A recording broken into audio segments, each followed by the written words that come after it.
7. Now, my name is Kenneth Lukagandason, your host, and today we'll continue looking at the governance situation in our country, and we'll be asking a question: can the constitutional and electoral reforms being agitated for alone change the trajectory of governance in our country? Well, we know that before each election, there's agitation for constitutional and electoral reforms. People demanding that certain things need to change in order for our elections to be conducted well. Already as we speak, a number of people have already put across their views in Parliament. We have heard from MPs who are proposing bills that should be tabled. Some people are wondering why we wait for it to be too late to accommodate some of those proposed reforms. From the side of civil society, they have been talking about the Citizens Compact, which was, prepared and handed over to Parliament sometime back. They say that compact has all the requirements, has all the details that civil society and other Ugandans who are consulted want to see as far as reforming the election system in Uganda is concerned. So today we'll continue looking at those issues, and we'll be asking questions. What are some of those reforms that are necessary to actually make the Ugandan governance trajectory much better, looking at the election process?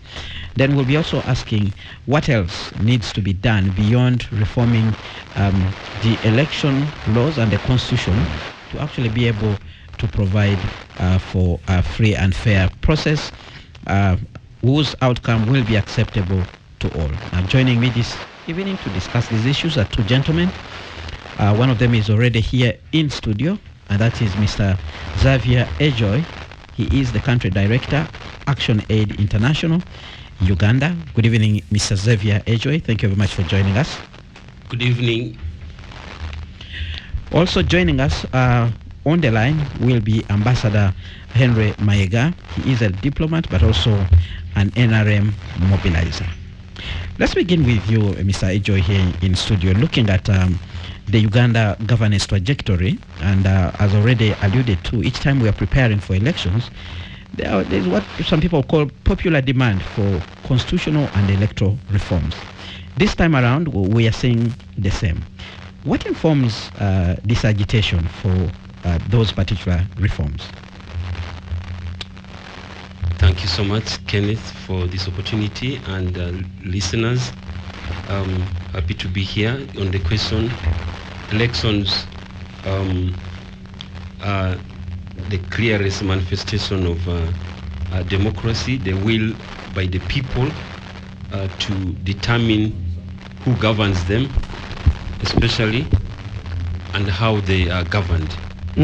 Therefore, it's important that in an election, the confidence of citizens is elicited, not only in the process, but ultimately the outcome of that election. So it's important that citizens are able to address themselves to the context in which an election takes place, and therefore citizens want to express themselves. It's Abraham Lincoln, the renowned president of the United States, said that elections are about citizens. It is their decision. If they decide to turn their backs to the fire and burn their behinds, then they'll just have to sit on their blisters. And so it's important that for citizens not to later on, for our case it is 5 years, not to spend the 4 years sitting on blisters. They need to determine how elections are done, and not just show up for voting. So the rules of the game are as important as the game itself and who gets to take the game. And so it's important, it's in the interest of citizens that electoral laws are put in place, they are fair and they are accessible to everyone, that institutions that are charged with the responsibility of organizing elections are institutions that are accountable, whether that is the election management body, which is the, in our case, the Electoral Commission, an independent word has been added to it. That is the security forces, that is the parliament that makes the legislation, that is the political parties. All these actors are important, and citizens need to know how they conduct business, and that there are rules set for these actors to act fairly and allow for full participation of citizens. That's why electoral reforms are important for citizens in this country. Well, one would ask, why is it that every other time the rules of the game must change? Each time people are agitating for the rules to actually change, which is in this case, it's about electoral reforms, changing here and there. What's wrong with the rules that we have in our electoral system? Well, Kenneth, the rules are, they can't have the same set of rules running for decades or for ages even in a single country. The electoral rules must change, number one, to suit the context that is relevant. For example, we had the last elections in 2021. The context has significantly changed since 2021. For instance? Just from a basic point of view, the number of voters has increased. The number of constituencies has increased, or is bound to increase, or whatever that context is. There are things that have changed around elections. There are new political parties, and for the case of 2021, there was a new dimension to it. There was a COVID. There were questions about how elections will be conducted and so on. So the context changed, and that is an important dimension that needs to be adhered to. That's why rules need to be reviewed and seen if they are relevant. Two, there is also the issue of learning. Perhaps in the course of the previous elections, there are things that didn't go well, or there were some things that really went very well and they were best practice, and they need to be learned from and adjusted in rules for the new elections. And so it is important that in every electoral period, the rules are reviewed to assess if they are still relevant, or if there are some best practices in our context, or even in other contexts that have been identified and they can be laid here for our citizens to fully benefit from. So there are a number of, for our case, but particularly there has been outstanding things around how elections are conducted, and citizens will not hesitate to mention some of the things that need to be addressed relating to elections. For example, the key role of, we are here in the radio station, the media. How does the media conduct itself in an election? Is it in the best interest of citizens? How about the security forces? And which security force should be involved in elections, and serve in whose interest? And those questions are important questions, and they are outstanding for our case that citizens need to have their say on, and therefore reforming elections or setting rules for the game or reviewing those rules is very important. All right. We're going to be joined by Ambassador Henry Maiga on the line. He has just dropped off. I'm going to ask the technical team to call him again. But you've seen so far some of the proposed reforms that have come out. We've seen a set of reforms proposed by Honorable Matthias Impuga. We saw some proposals which were proposed by Honorable Norbert Mao, although he seems to have again suggested that those were not his views, although he was interviewed by the government newspaper. Who should take the lead in actually doing these reforms? I think I'll not speak for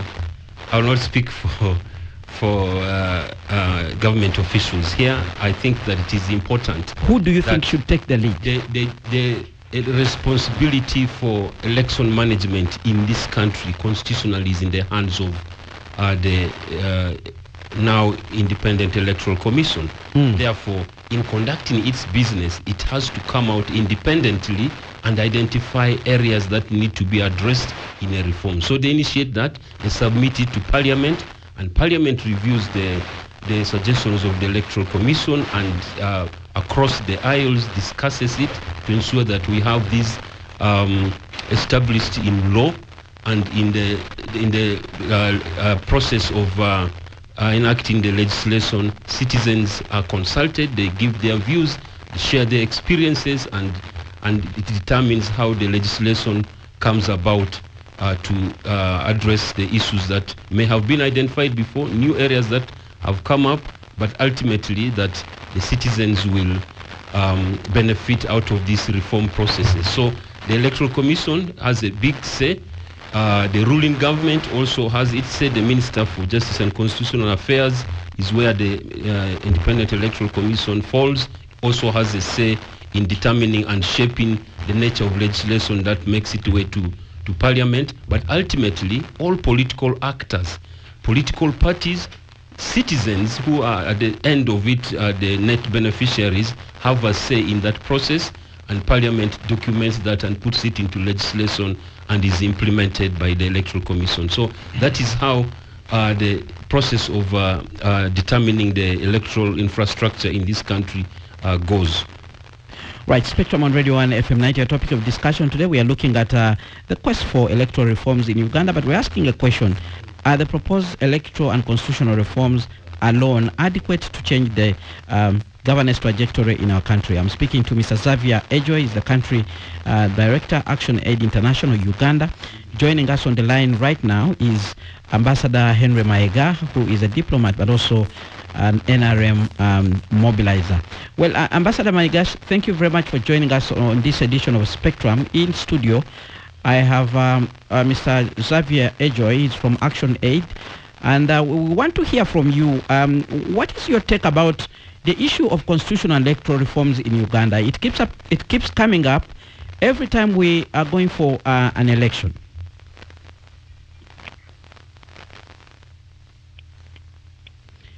Hello, can you hear me?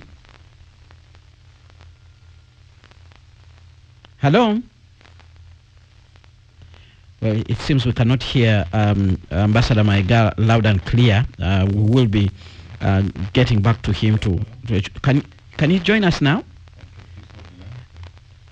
Good evening. Can you hear us, Ambassador Maega? Yes, I hear you. Well, thank you so much for joining us. We wanted to hear from you. Each time we are preparing for an election, there's a push for constitutional and electoral reforms, and we want to hear your views about it. Do you think it's necessary to actually conduct those particular reforms that people are pushing for?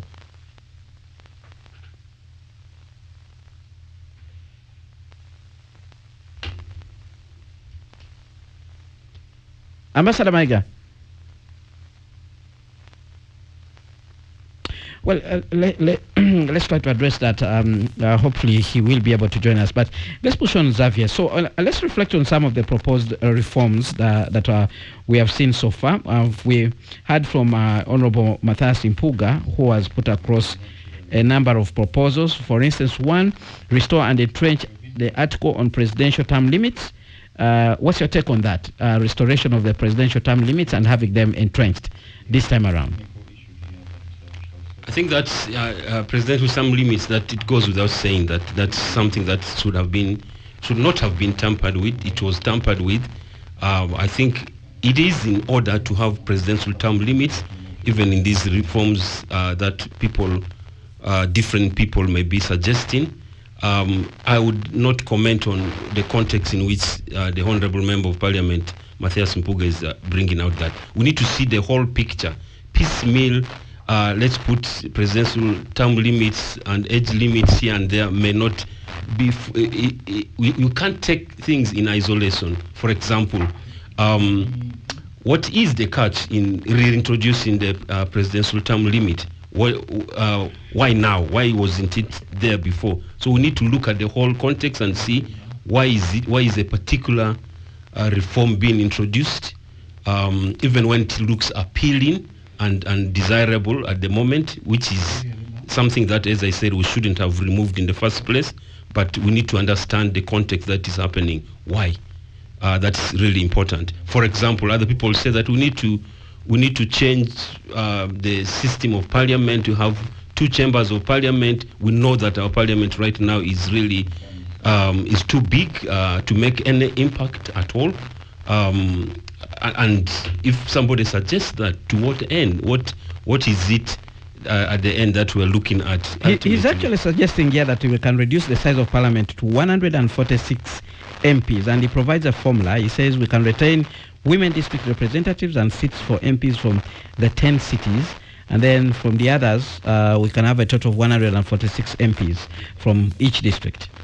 as I say, that is all a really a good suggestion that we're looking at. But seeing Parliament in itself being affected in this, one will wonder whether it's really ultimately up to Parliament to determine what nature of reforms it itself goes through. I think there are things to do with the interests of citizens that we currently see that Parliament may not be the best suited to. So I think to look at a broad nature of reforms that is putting citizen interests at the center is really important to go forward.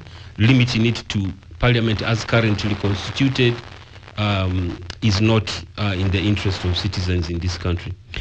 You hinted on the issue of introducing a second tier. Actually, it's one of the things that he's proposing, that look, we can have a second tier of Parliament headed by the Deputy President, who will be on the ballot paper as the same as the President, which means introduces the idea of a running mate. In Kenya today, as we speak, the Deputy President, there is an impeachment process that has started today because the Deputy President and the President cannot see eye to eye, and Honorable Mpoga seems to suggest that that kind of system can be brought to Uganda, and the Deputy President will be in charge of the upper house. What's your take on that? Do we need two houses as we reduce the size of Parliament, send some people to the other upper house, and then, do the formula down here? Ken, you should have brought Mpoga on the show. You should have I want to hear your view. Spoken better to that, because restricting me to the views of Mpoga is unfair. But I'll and I'm not restricting. I'll nonetheless say this. I will say that this country is at a level where elections need really the investment of citizens. They need to invest. They are vested. They need to invest themselves in. And I think that, as I said at the beginning, piecemeal reforms is not going to yield the desired outcome. We need to go back to the drawing board.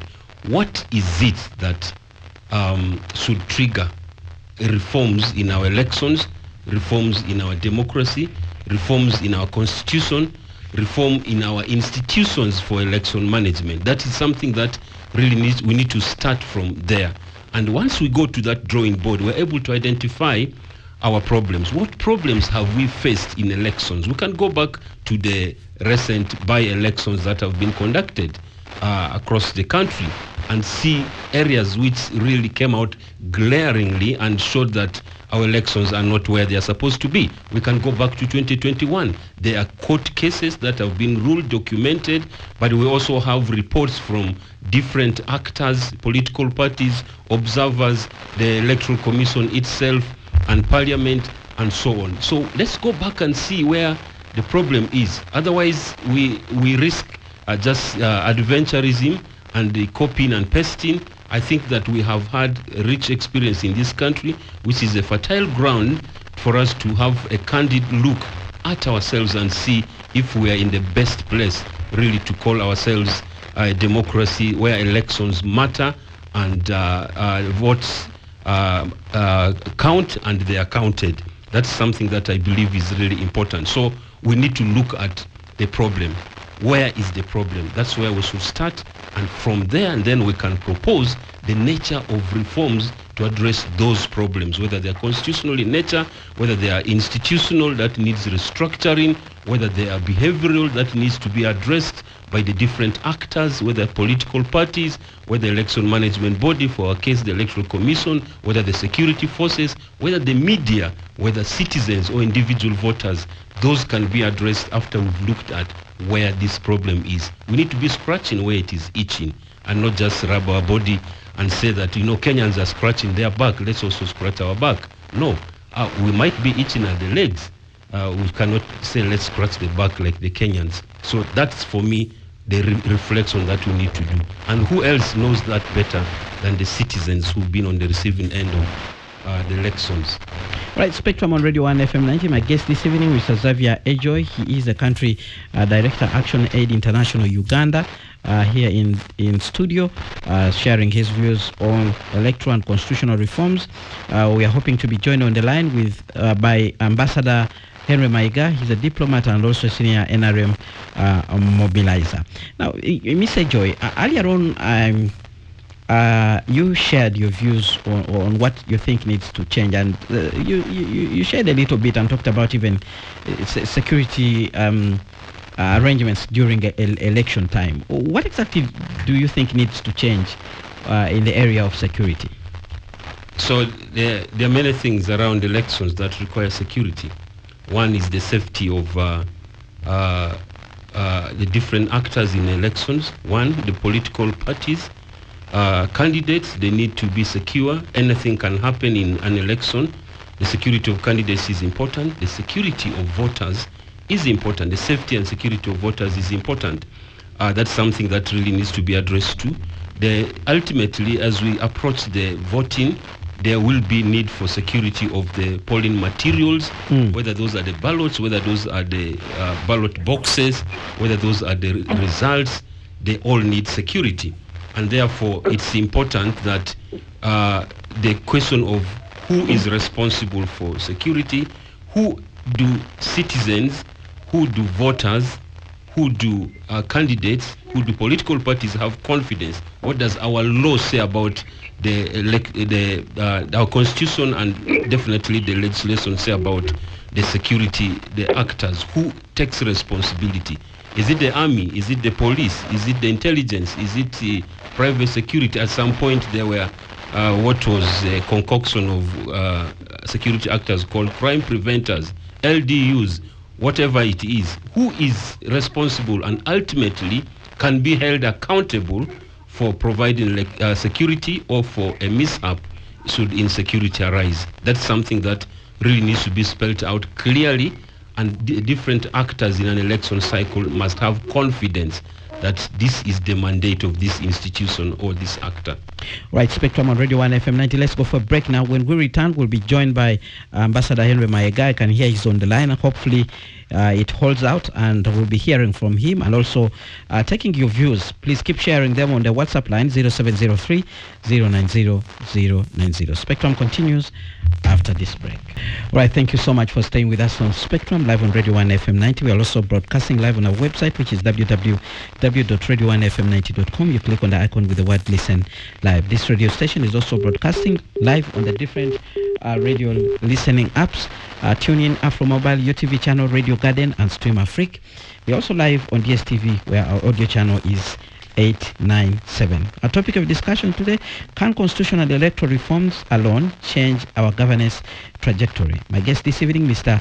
Xavier Cosmas Ejoy. He's a country director, Action Aid International. We also expect to be joined on the line by Ambassador Henry Maega, diplomat and NRM mobilizer. Now, before we went for a break, Mr. Ejoy, you had shared concerns around security, and each time we ask about why the army has been called into an election season, the police will tell us, and even the government itself will tell us, the law allows the police to rely on the sister security agencies to actually beef up security. They will tell you an election is just not a simple process. It's a big issue that also concerns the safety of the country. Some wrong elements can actually take advantage of the situation to plant seeds of discourse. What would you say to that kind of explanation? I think partly it's true. Our police force is overstretched in this country. That's a reality.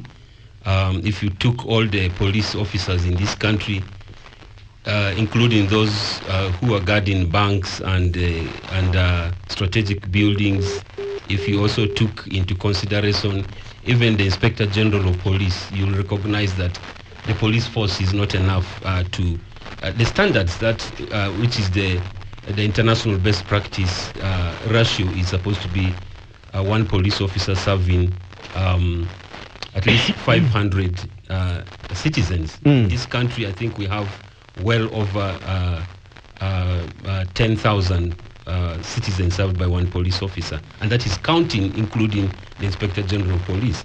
So there's a rational argument, if you like, there, but the question is not really about the numbers. The question is who, and it's true, the law, actually our law is written in such a way that it invites the military in doing policing work or working together, part of the context was around counter-terrorism, among others. But I think the important thing here is that elections are very polarized, and our military has a specific role, and its role is really to guard and defend the territorial integrity of this nation.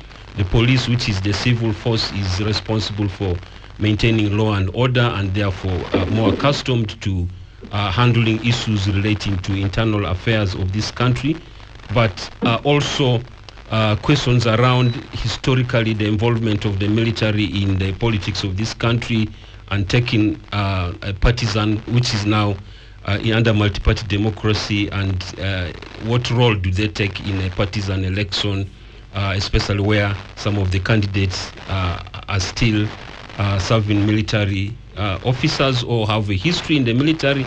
There are a lot of questions about the conduct of the military in the past, experiences that have pointed that they will not be the best suited for that purpose. Regardless of what it is, it's important for us to agree as citizens and have a candid conversation among political actors, that is political parties. Citizens need to determine which is the best suitable security force to handle elections, and that citizens have confidence in, so that we do not reach a level where, especially where violence becomes rife. And violence has been a major characteristic of our elections, which really does not augur well for our democracy, and really the choices citizens make cannot be under a violent environment. And that's something where security becomes important, the nature of security that's responsible during elections, and what role they play during that process. All right, we are now joined on the line by Ambassador Henry Maiga. Good evening, and thank you very much for joining us. Ambassador Maiga? Well, we still don't get him, so I think we'll just continue on. Maybe on another date we'll have him physically to actually share his views. The technical aspect is beyond us, and we can't really hear him here in studio. Now, as we discuss all these issues of reforms here and there, a number of issues that keep coming, there are people who think that the Electoral Commission itself does not enjoy the confidence of the population. Some people have done reports, and they keep on telling you that, look, people do not believe that the Electoral Commission in itself can actually ensure free and fair elections. What's your take on that, on the Electoral Commission? I think, as I say, that the Electoral Commission is established by statute, and it is responsibility of the ultimate responsibility is, I think the docket is under the Ministry of Justice and Constitutional Affairs. It's given a task, it has a mandate, a specific mandate in legislation to address itself to issues of elections in this country, supposed to be free and fair, independent, to ensure that citizens are exercising their mandate in the electoral process freely and fairly, and therefore during an election, it's not just the outcome of the elections that matters, it is about the process of elections. How does the Electoral Commission perform its role, and how is it perceived by the different stakeholders? I think to determine that, you need to ask the political parties, who are key actors in the elections. What do they think about the role of the Electoral Commission in determining the affairs of elections in this country, both ruling party and opposition? What do they say about that? All right. Let's now hear from Ambassador Maiga. Good evening, and thank you very much for joining us on the line. Ambassador Maiga?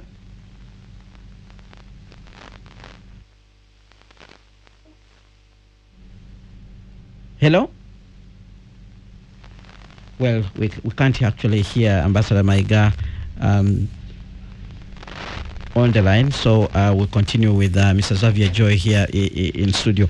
You know, the reason I ask you that question is because very many stakeholders, including civil society actors in the famous Citizens Compact, did suggest that there was need to change the manner in which the Electoral Commission is constituted. Has that changed Are you confident the manner in which the commission is constituted? We have also heard from the opposition people, like you said. We need to hear from them. Some of them have been actually saying they are not represented. They claim that the Electoral Commission has people from the ruling party, and they are not there. Does that create confidence? I think it's important. The Electoral Commission is not a place in which people are elected to serve. Our Electoral Commission is not elected. That's why it is important for the independence of the actors there. The Electoral Commission is supposed to conduct its affairs in an independent way, a non-partisan way. If we have the Electoral Commission having been constituted by political parties, you can already determine that there will be a challenge, that we have parties having their interests there, and the whole institution will just be chaotic, amorphous, and where everyone will be running the show from where they stand, meaning the political party that they ascribe to. I think what is important is to set very clear rules and lines of accountability for the Electoral Commission, the commissioners, as well as the technical staff of the Electoral Commission. What we need from the Electoral Commission is to enjoy the confidence of citizens that they are in the conduct of their affairs. They are not only impartial, independent, but they are also seen to be impartial and independent by the candidates, by the citizen voters, and everyone who has a stake in the election is able to identify and say they came out in an independent way, and that is something that is important. So criteria for selection, and as well as lines of accountability. How are they held accountable? Should there be a mistrust or lack of confidence in the commission? Well, let's sample some of the views that are coming in from the listener. We have a comment coming in from Innocent, who says, unfortunately, the country director doesn't mention what they have found to be the root cause of the problems around our election system. The military, Electoral Commission, and everything else he's mentioning are just leaves and branches. Get to the root of the matter and suggest ways of dealing with it. Unfortunately, it seems like there is no will from civil society to change the status quo. Well, you heard from Innocent there. What would be your response? It seems to suggest that we are scattering around issues, that we are not addressing the real problem. But I would also want Innocent also to share with us what he thinks is the root cause. But over to you, Mr. Xavier. Yeah, thank you, Innocent. There are really so many things that I alluded to, and I said that the first challenge that we have in this country is the way we do not learn from the way we conduct elections, the role of different actors in an election process, and we can't just go cherry picking and say this is the root cause and we flag it out there. We have a structural problem. The Ugandans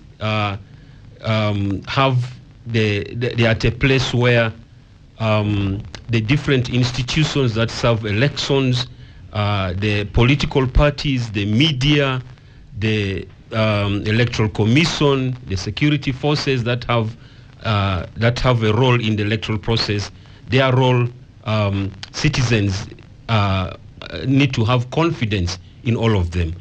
Now, you can go around elections. How did the Electoral Commission, how did the Electoral Commission, how does it conduct itself? We've seen recent by-elections across this country. We saw the elections in 2021. How did the Electoral Commission conduct itself? That question is answered by different actors. I can speak on behalf of civil society. Civil society played an important role in observing elections in 2021. But what became of that election? First, even accreditation of civil society in election observation was a challenge. A number of citizen groups and civil society that requested for accreditation were not accredited. Ultimately, those who were accredited to observe elections, their data center where they were compiling what they were observing across the country was raided. They were arrested. We actually told you were planning to announce your own set of results. That is not true. That is a real misrepresentation of what election observation is about. Election observation is a worldwide endeavor that is decades long, and there is no way election observers announce election outcomes. However, they give their observation about the conduct of the process. Usually it is not also on the election day. Election observation can be long-term, meaning it starts with legislation, it starts with campaigns, it goes through the media and different other actors, the conduct of political parties, how they are constituted, and so on. So there are a lot of things that are observed. Anyone who misconstrues and thinks that election observation is about announcing election results is really misrepresenting election observation. And it's very unfortunate. If anyone thought like that, I hope that was not the position that those who raided the civil society election observation groups had in mind. But regardless, it's very unfortunate that arrest happened, and it gave the lack of confidence in civil society in how elections are conducted, because they approach it from an election observation point of view. It's provided for in our law, and they sought the proper procedures for accreditation. And so when you have a process where a key actor in that process, and it was not just civil society in Uganda, there were other international observers who were not also given accreditation for observation. And so that it says a lot about a process that is supposed to be free and fair, where observers have access and they're supposed to give their observation results. You know, I have had situations where we are actually told that sometimes observers are biased. They tend to speak in favor of the opposition. Their views are always, you know, sometimes very sharp and, you know, biased to one side. Kenneth, we should not talk in generalities. I'm sure you've heard about it. Election, I hear those generalities, but election observation has its own guidelines, internationally recognized guidelines. And you can't just dip and say that, you know, observers are biased, they're speaking on behalf of this. It's clear, it's based on evidence, it's not just a random sampling of views and so on. So observation worldwide has its own guidelines. And not everyone who claims to be observing is really for example, political parties also say they are observing. That's not the independent observation that the actors like civil society, like international observers really subscribe to, because when you cross that line, and then you are really partisan, and that's not the nature of observation that civil society engages in. Benon Fred Twinamasco Rising says electoral reforms are supposed to be the feedback after every election cycle, but there is no will for streamlined elections to take place in our country. That's his comment there. And then we have another comment coming in from another listener here. He says, let me see, he says, Kenneth, in Uganda, we only vote for MPs, mayors, etc. The president is automatically selected by the EC. That's the reason why no one is allowed to tally the votes of any presidential candidate, and the army, police, and prison staff must not vote, because the massive rigging takes place in the barracks. One MP per district is enough, no vehicle for them. They can go to bank and get loans. That's a comment from Jacob Amaza Mawa, who is listening in from Moyo district. Your take on that? I agree with Benon. I think that, as I said, the election, the results, the outcome of the process of election is supposed to determine not just who wins, but also what do we learn from that process, and therefore inform reforms leading to the next election, so that we have a fairer, a freer election the next time around, that we're learning and addressing the hiccups. There are always hiccups, and we're addressing them. So I think that it's important that we take lessons from that. Any institution involved in elections, whether as the election management body or the electoral commission or a political party, that does not learn from any election cycle is not ready for elections. So that's something that I will agree with Ben on. The next listener who talked about elections, it gives his view about the nature of reforms, and that's the nature of things that citizens can come up with. He's saying why don't we have one member of parliament per district? I think that's something that needs to be looked into, because districts seem to be being created almost every other election cycle or even in between. And now, standing at 145, each one of those having quite a number of MPs, God knows where they're going to be created.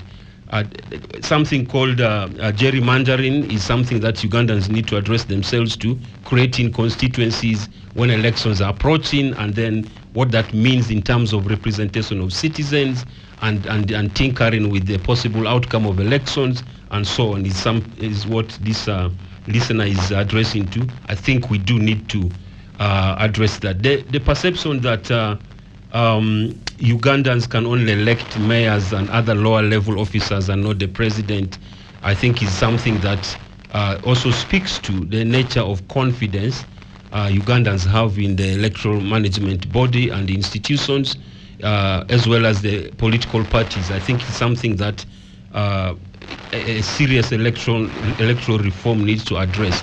That ultimately elections are about changing leadership, and Ugandans must see a fair chance of the outcome of elections going either way. If it is predetermined, then people begin to ask the question of what relevance, and brings in what is called apathy in elections. Apathy is very dangerous for democracy, because people have given up, surrendered, and said there's nothing that we can change, and that's not proper for our democracy.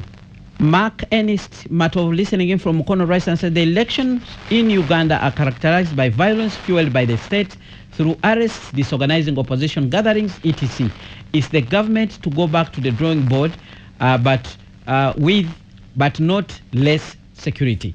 Well, this issue of election violence, like you said, we have seen it in by-election, we have seen it in general elections. How do we tackle it conclusively? Do we have punitive laws in place to deal with it? Is it a strategy by government, like this listener is suggesting, or it could be a general feature of our governance situation that we need to address even without focusing so much on electoral reforms?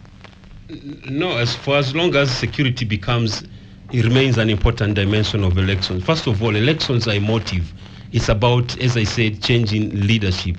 And people are interested in who leads them and emotionally attached to that. And in that process, there's a tendency to violence, not just limited to security forces.